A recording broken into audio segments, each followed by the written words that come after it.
Bismillahirrahmanirrahim. Assalamualaikum warahmatullahi wabarakatuh. Semangat pagi para pembelajar fisika sahabat Sagufindo yang hebat luar biasa.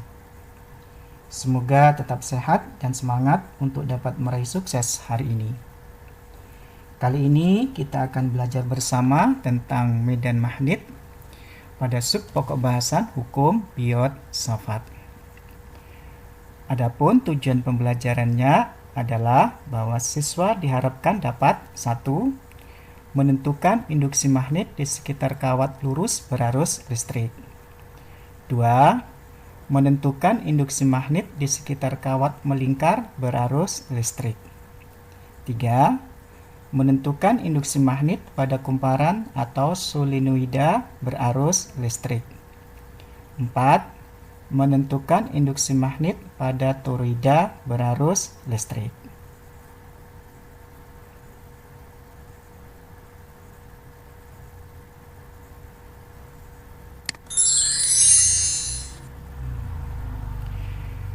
Kita mulai dengan pembahasan yang pertama, yaitu induksi magnet di sekitar kawat lurus berarus listrik. Biot dan Safat mengamati kontribusi induksi magnetik dB pada suatu titik P yang ditimbulkan oleh suatu elemen penghantar dl yang dialiri arus listrik I. Besar induksi magnetik berdasarkan hukum Biot Safat adalah sebagai berikut. 1. Sebanding dengan kuat arus listrik I. 2. Sebanding dengan panjang elemen penghantar dl. 3.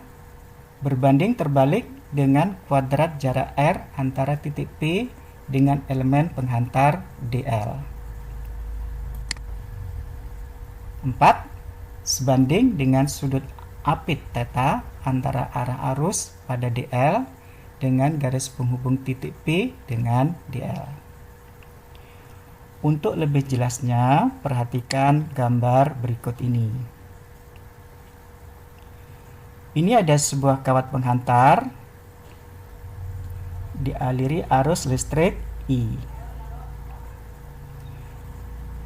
Kemudian kita akan menentukan besarnya induksi magnet di titik P.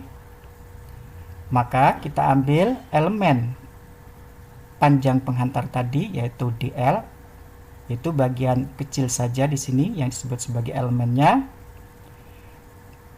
yang berjarak R terhadap titik P dan sudutnya adalah θ. Maka besarnya induksi magnet di titik P yang merupakan elemennya atau bagian kecilnya adalah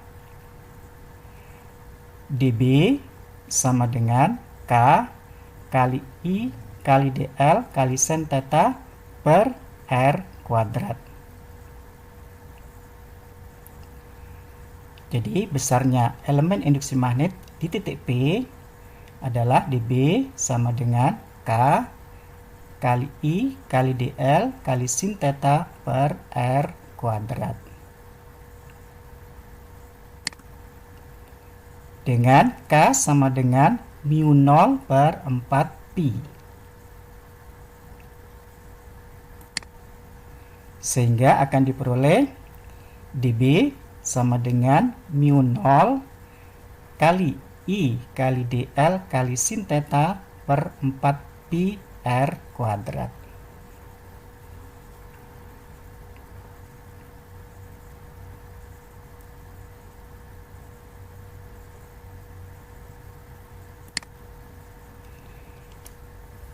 Di mana dB sama dengan induksi magnet, K-nya merupakan tetapan, satuannya Weber per ampere, I-nya arus listrik, dl adalah panjang elemen penghantar, θ sudut apit antara arah arus I pada dl, R jarak, dan μ0 adalah permeabilitas vakum yang besarnya sama dengan 4pi kali 10 pangkat min 7 Weber per ampere meter.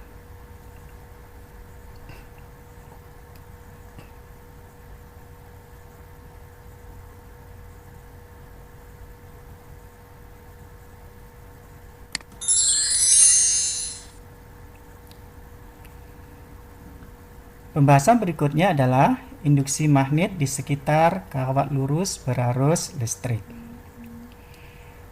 Besar induksi magnet yang ditimbulkan oleh penghantar lurus panjang berarus listrik diturunkan dari hukum Biot-Savart. Perhatikan gambarnya. Ini adalah kawat lurus panjang yang dialiri oleh arus listrik I. Kita mau menentukan besarnya induksi magnetik di titik P yang berjarak A dari kawat penghantar. Misalnya panjang kawat adalah L, maka di sini akan kita hubungkan antara L bagian bawah, ujung bawahnya dengan titik P akan membentuk sudut alfa. Sedangkan ujung atasnya kita hubungkan dengan titik P akan membentuk sudut beta. Dan jaraknya adalah A, yaitu jarak antara titik P terhadap kawat penghantarnya. Maka akan diperoleh induksi magnetik titik P adalah B sama dengan mu0 I kali cos alfa plus cos beta dibagi 4 pi A. Ini rumusan yang diturunkan dari hukum Biot-Savart.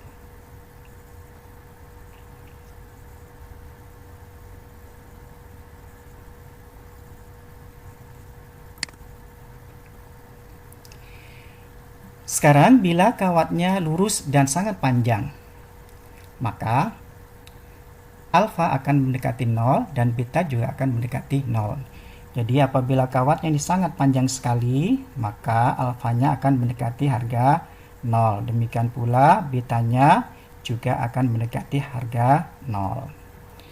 Seperti gambar yang di sampingnya ini kawatnya dianggap sangat panjang sekali, sehingga alfanya mendekati 0 dan betanya mendekati 0. Maka titik P yang berjarak A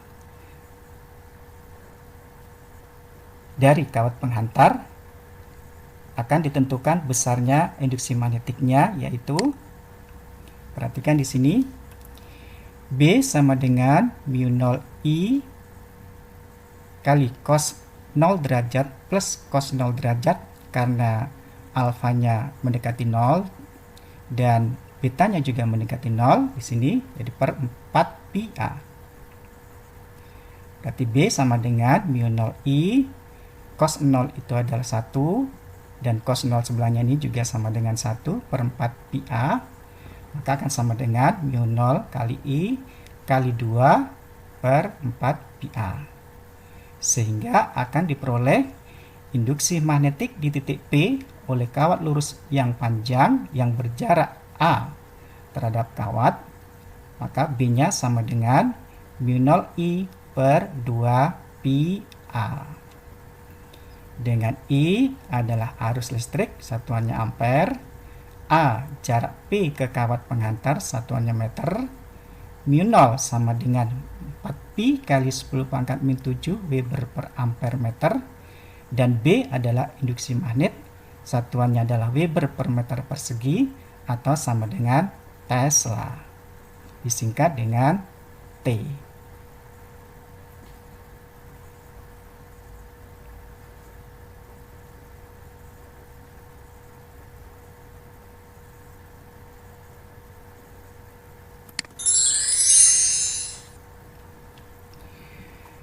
Pembahasan berikutnya adalah induksi magnet di sekitar kawat melingkar berarus listrik.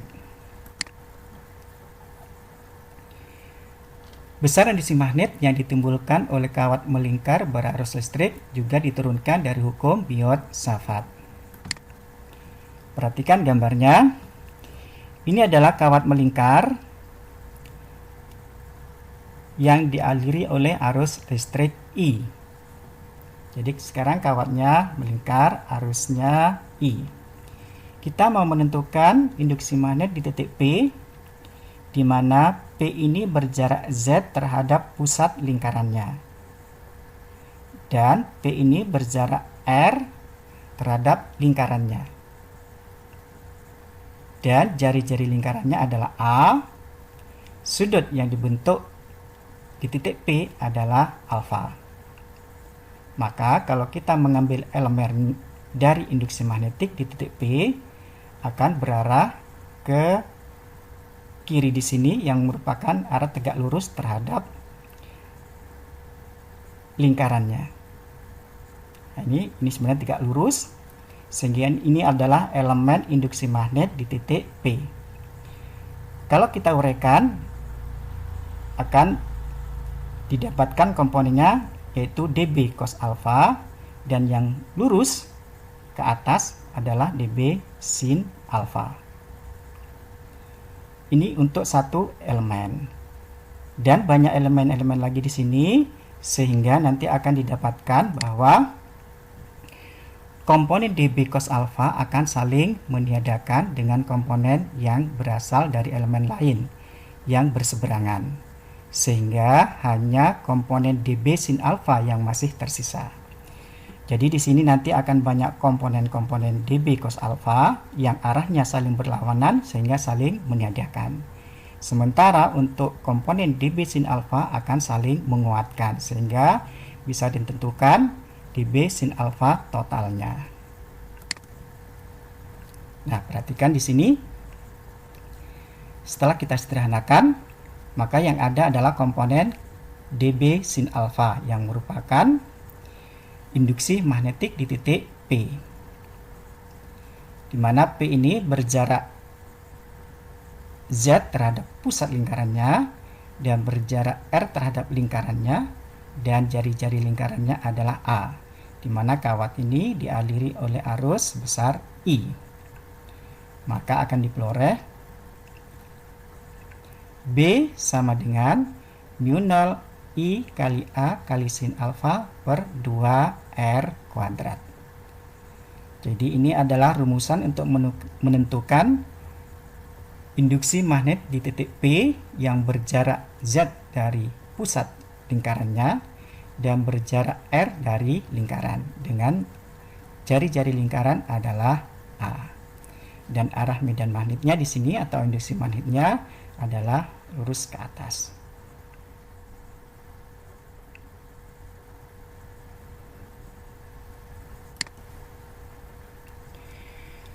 Apabila titik P digeser sehingga merupakan titik pusat lingkaran, maka alfa sama dengan 90 derajat dan R sama dengan A. Sehingga induksi magnetik di pusat lingkaran menjadi, perhatikan di sini, apabila titik P ini kita geser ke pusat lingkarannya, jadi P ini kita geser ke pusat lingkaran di sini, sehingga P tepat berada di pusat lingkaran di sini, maka alfanya akan menjadi 90 derajat dan R-nya tadi akan sama dengan A. Dengan demikian kita bisa menentukan induksi magnet di pusat lingkaran titik P ini, yaitu, perhatikan di sini, B sama dengan mu 0 I kali A kali sin 90 derajat, karena alfanya sama dengan 90 derajat, per 2A kuadrat, karena R-nya tadi sudah kita ganti dengan A, karena R akan sama dengan A. Akan diperoleh mu 0 kali I kali A sin 90 derajat itu 1 per 2A kuadrat. Maka akan diperoleh induksi magnetik di pusat lingkaran titik P adalah B sama dengan mu 0 kali I per 2A, atau sama dengan B sama dengan mu 0 I kali N per 2A apabila lingkarannya terdiri atas N jumlah lilitan.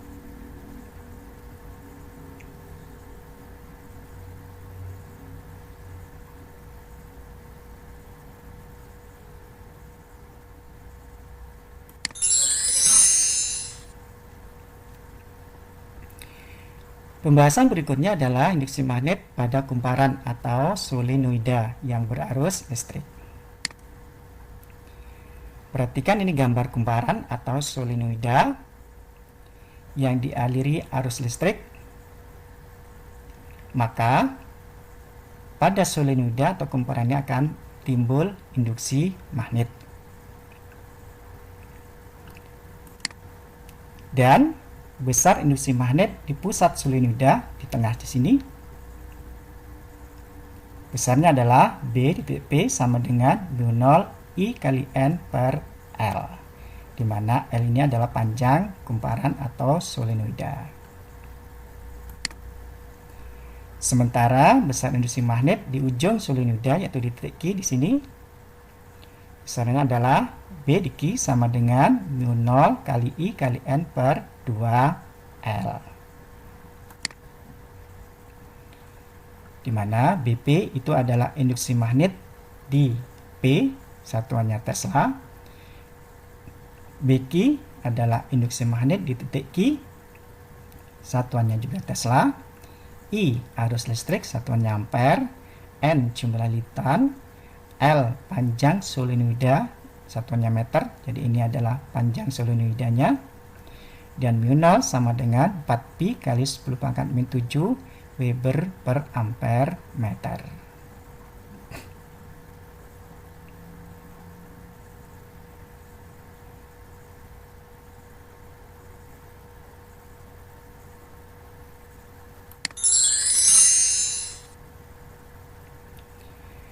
Berikutnya akan kita tentukan induksi magnet pada toroida berarus listrik. Perhatikan gambarnya. Toroida adalah solenoida yang berbentuk lingkaran atau dibentuk sebuah lingkaran. Jadi asalnya adalah sebuah solenoida. Maka kita akan menentukan induksi magnet di sumbu solenoida. Akan dirumuskan bahwa besar induksi magnet pada sumbu toroida adalah B sama dengan mu0 kali I kali N per 2pi R. Dengan B sama dengan induksi magnet di pusat toroida, satuannya Tesla.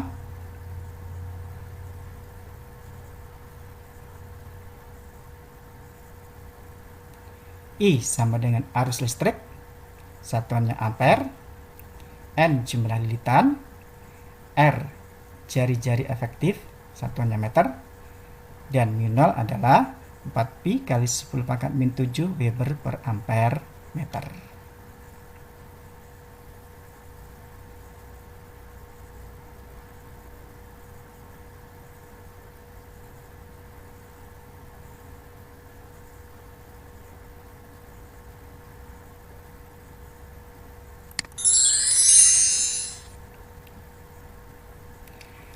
Untuk lebih jelasnya, marilah kita bahas contoh soalnya.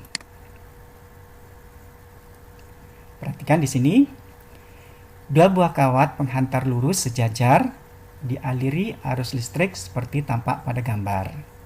Tentukanlah letak titik P yang induksi magnetiknya sama dengan 0. Perhatikan gambarnya.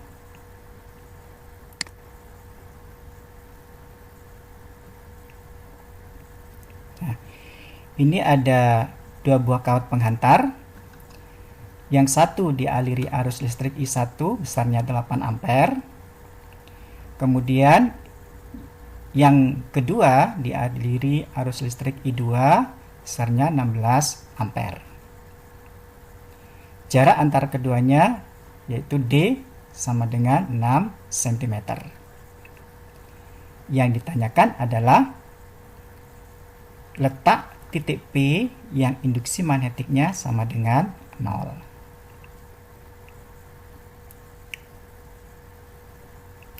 Perhatikan cara menjawabnya. Untuk kawat lurus, ingat kawat lurus, maka induksi magnetiknya adalah melingkar.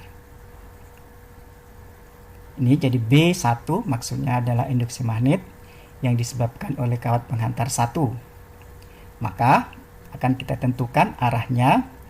Di sebelah kiri kawat ini B1-nya keluar bidang. Itu tanda titik atau lingkaran kecil. Kemudian di sebelah kanannya di sini induksi magnetiknya menuju bidang atau menembus bidang. Tandanya X di sini.